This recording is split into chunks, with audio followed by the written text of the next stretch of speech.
उस कर्म का तरीका बताओ जिससे कर्म करो और बंधन भी ना हो। इसका बड़ा ही सहज तरीका है। तुम कर्म फल में आसक्ति मत रखो। यह कैसे हो सकता है? फल प्राप्ति की इच्छा तो हर कोई करता है।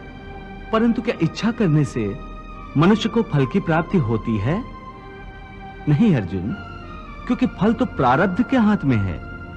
और जो भी मनुष्य फल प्राप्ति की इच्छा करता है, उसका मन फल के बारे में सोचकर अपने कर्म और कर्तव्य से विचलित हो जाता है और उसे वो फल प्राप्त नहीं होता जिसकी उसने इच्छा की थी। पार्थ, मनुष्य केवल कर्म कर सकता है, फल कदापि मनुष्य के अधीन नहीं है। केशव, यदि फल की प्राप्ति मनुष्य या उसके कर्म के अधीन नहीं है तो कर्म ही क्यों करे? हे केशव, तुम्हारे कहे अनुसार यदि फल प्रारब्ध ने अपनी मर्जी से देना है तो फिर प्राणी को कर्म करने की आवश्यकता ही क्या है?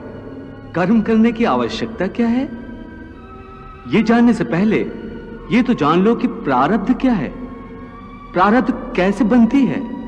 हे केशव, प्रारब्ध क्या है उसे जानने में क्या मुश्किल है? यह तो सीधी सी बात है कि जो भगवान की इच्छा है वही मनुष्य का प्रारब्ध होती है। नहीं अर्जुन, नहीं, यह धारणा सत्य नहीं है। क्यों सत्य नहीं है? क्योंकि मैं किसी के प्रारब्ध नहीं बनाता, ना मैं किसी प्राणी के कर्म अथवा कर्म फल के हिसाब में दखल देता हूं। इसलिए प्राणी की प्रारब्ध बनाने में मेरा कोई हाथ नहीं होता। फिर कौन बनाता है प्राणियों का प्रारब्ध? प्राणियों के अपने कर्म। अर्थात ये कि प्राणी जैसे कर्म करेगा उसका वैसा ही फल पाएगा। अच्छे कर्म करेगा तो अच्छा फल मिलेगा और बुरे कर्म करेगा तो बुरा फल पाएगा। यही जो प्राणी के अच्छे बुरे कर्मों के अच्छे बुरे फल का हिसाब है, इसी को प्रारब्ध कहते हैं। अपने पुण्य कर्मों के फलस्वरूप सुख और अपने पाप कर्मों के फलस्वरूप दुख प्राणी इसी जन्म में या अपने अगले जन्म में भोगना ही पड़ता है, वो टल नहीं सकता। इसलिए अकर्मण्य हुए बिना निरंतर अपने धर्म के अनुसार कर्म करते जाओ और मन में यह पक्का विश्वास रखो कि जिस नियत के साथ तुम कर्म करोगे उसी नियत के अनुसार तुम्हें फल अवश्य मिलेगा। कर्म का यह अटल विधान है, इसमें कभी किसी के साथ अन्याय नहीं हो सकता। हे अर्जुन, प्राणी का कोई भी कर्म नष्ट नहीं होता, मनुष्य को अपने हर कर्म का फल अवश्य मिलता है। इस तरह प्राणी के कर्मों के अनुसार उन कर्मों का फल हर मनुष्य के प्रारब्ध में लिख दिया जाता है। इसी कारण हर जन्म में मनुष्य अपने ही कर्मों के बंधनों में बंध जाता है। इसी कर्म के बंधन में बंध जाने के कारण मनुष्य आवागमन अर्थात जन्म जन्मांतर के चक्रव्यूह में फंसा रहता है और उसे मोक्ष प्राप्त नहीं हो पाता। कर्म के बंधन से आवागमन या जन्म जन्मांतर का क्या संबंध है? मनुष्य अपने एक जन्म में जो कर्म करता है उन कर्मों के फल के रूप में पाप और पुण्य दोनों ही होते हैं। कभी पाप अधिक होते हैं तो कभी पुण्य। दोनों का दुख सुख भोगते हुए मनुष्य अपने नए जीवन में जो कर्म करता है उनका हिसाब पाप पुण्य के खाते में नए सिरे से लिख दिया जाता है। इस तरह इन नए कर्मों को भोगने के लिए एक और नया जन्म लेता है और जन्म जन्मांतर का यह सिलसिला लगातार चलता रहता है और मनुष्य की आत्मा का अपने परमात्मा से मिलन नहीं होता, जिसे मोक्ष कहते हैं। हे कृष्ण, इसका अर्थ तो यह हुआ कि मोक्ष प्राप्त करने के लिए मनुष्य को पाप और पुण्य से बचने के लिए कोई कर्म ही नहीं करना चाहिए। सारे कर्मों का त्याग करके सन्यासी बन जाना चाहिए। कोई भी मनुष्य अकर्मण्य नहीं हो सकता, कर्म तो उसे हर स्थिति में करना पड़ता है। परंतु सन्यासी तो कर्म का त्याग तो करते ही हैं। हे पार्थ, सन्यासी भी कर्मों का त्याग नहीं करते। ना ही कर सकते हैं। मैंने पहले ही कहा था कि सन्यासी भी कर्म करते हैं। खाना पीना, उठना बैठना, तपस्या करना, साधना करना, ये सब भी तो कर्म ही है। कर्म से कोई कैसे मुक्त हो सकता है? हे केशव, जब कर्म से मनुष्य मुक्त नहीं हो सकता तो वो कर्म कैसे करे कि उसे पाप और पुण्य से मुक्ति मिले? हे पार्थ, इसका तरीका यह है कि मनुष्य फल की इच्छा त्याग कर कर्म को अपना धर्म समझकर करे। फल उसे अवश्य मिलेगा, परंतु इस फल का वो विधान की इच्छा समझकर स्वीकार करे। ज्ञानी पुरुष इसी योग को अपनाकर कर्म योगी बन जाते हैं। कितना महान सत्य प्रभु ने सहज ही कह दिया। वो कैसे भगवान? देवी, समस्त भय, चिंता, कलेश के मूल में आसक्ति होती है। कर्मयोग फल की आसक्ति का त्याग करने को कहता है, अर्थात निष्काम होकर कर्म करने को कहता है। इससे मनुष्य को क्या लाभ होता है भगवान? लाभ यही है देवी कि कर्मयोग चित्त को शुद्ध और भयमुक्त कर देता है। देवी, भयमुक्त होकर ही मनुष्य जीवन को आनंदमय बिता सकता है। अर्जुन को प्रभु यही रहस्य समझा रहे हैं।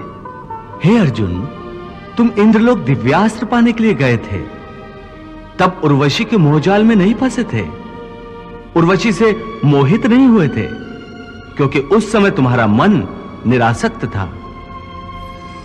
मैं तो यहाँ अपने अतिथि की सेवा में अपने आप को समर्पित करने आई हूँ। नहीं नहीं, ये धर्म नहीं है, ये तो अधर्म है, पाप है। हे अप्सरा, मेरे लिए हर वो स्त्री जो मेरे विवाह बंधन में नहीं बंधी आदरणीय है, देवी और माता समान है। तो क्या पृथ्वी लोक का यही धर्म है कि पुरुष एक कामातुर स्त्री की प्रेम याचना को निर्दयता से ठुकरा दे? परंतु देवी, आपका मेरा रिश्ता एक स्त्री पुरुष का नहीं है, बल्कि धर्म और इंद्रलोक के नियमानुसार भी आप मेरी माता हैं। उर्वशी के कारण तुम विचलित नहीं हुए थे, परंतु आज कैसे विचलित हो गए हो? उस समय तुम अपना धर्म नहीं भूले थे, परंतु इस समय तुम अपना धर्म भूल रहे हो। इसका कारण जानना चाहोगे? हाँ केशव। तुम्हारा मन तुम्हारे काबू में नहीं है, क्योंकि तुमने कर्म योग नहीं अपनाया। क्या कहा? कर्मयोग से मन काबू में रहता है? हां अर्जुन, कर्मयोग के कारण कर्मयोगी का मन इधर उधर भटकता नहीं है। कर्मयोगी की बुद्धि स्थिर हो जाती है। जिस प्रकार पत्थर के एक मजबूत चट्टान को नदी की तूफानी लहरें भी विचलित नहीं कर सकती, अथवा बहुत बड़ा जल प्रपात भी जिस पत्थर को नहीं तोड़ सकता, उसी प्रकार कर्मयोगी का मन भी न बाढ़ से विचलित हो सकता है और न भावनाओं के वेग से खंडित हो सकता है। हे पार्थ, इसलिए तुम निष्काम कर्मयोग की साधना करो, और निष्काम कर्मयोग की सबसे बड़ी विशेषता यह है कि तुम कर्म करते हुए भी कर्म के बंधनों में बांधे नहीं जाओगे। हे केशव, कर्म करते हुए भी कर्म का बंधन नहीं होगा, ये कैसे संभव? उस कर्म का तरीका बताओ जिससे कर्म करो और बंधन भी ना हो। इसका बड़ा ही सहज तरीका है। तुम कर्म फल में आसक्ति मत रखो। ये कैसे हो सकता है? फल प्राप्ति की इच्छा तो हर कोई करता है। परंतु क्या इच्छा करने से मनुष्य को फल की प्राप्ति होती है? नहीं अर्जुन, क्योंकि फल तो प्रारब्ध के हाथ में है, और जो भी मनुष्य फल प्राप्ति की इच्छा करता है, उसका मन फल के बारे में सोचकर अपने कर्म और कर्तव्य से विचलित हो जाता है, और उसे वो फल प्राप्त नहीं होता जिसकी उसने इच्छा की थी। पार्थ, मनुष्य केवल कर्म कर सकता है, फल कदापि मनुष्य के अधीन नहीं है। केशव, यदि फल की प्राप्ति मनुष्य या उसके कर्म के अधीन नहीं है, तो कर्म ही क्यों करे? क्योंकि मनुष्य का धर्म है अपने कर्तव्य का पालन करना। इस कर्तव्य पालन के लिए आवश्यक कर्म करना। परंतु हे केशव, फल प्राप्ति की कामना छोड़ने पर मनुष्य में कर्म करने की प्रवृत्ति उत्पन्न कैसे होगी? यदि फल की इच्छा न रहेगी तो मनुष्य कर्म ही क्यों करेगा? हे अर्जुन, जो साधारण मनुष्य फल की इच्छा से ही कर्म में प्रवृत्त होते हैं, वो सुख दुख आदि के चक्र में फंस जाते हैं। उनकी मन शांति नष्ट हो जाती है। हर पल हर समय फल प्राप्ति के विचार से उनकी निद्रा उड़ जाती है। हे पार्थ, तुम दुर्योधन और उसके भाई को ही देखो। बचपन से ही दुर्योधन, शकुनी और दुशासन आदि ने हस्तिनापुर के सिंहासन को प्राप्त करने के लिए कितने अधर्म किए, याद है ना तुम्हें? उन्होंने जब भीम भैया को पानी में फेंक दिया था और वो घटना भी याद होगी जब इन्हीं कौरवों ने तुम सब पांडवों को लाक्षागृह में जलाकर मार डालने की चाल रची थी।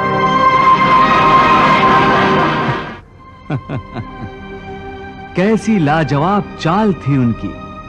उस आग से तुम लोगों का जीवित बचकर निकलना असंभव था। कितना योजनाबद्ध कर्म था, परंतु इस कर्म का फल उन्हें मिला नहीं, क्योंकि प्रारब्ध की योजना और थी। इस प्रकार उनकी इच्छा विरुद्ध जब सारे प्रयास विफल हो गए तो उन्होंने तुम सबको छल कपट से काम लेकर 12 वर्षों के वनवास और 1 वर्ष के अज्ञातवास में भेज दिया था।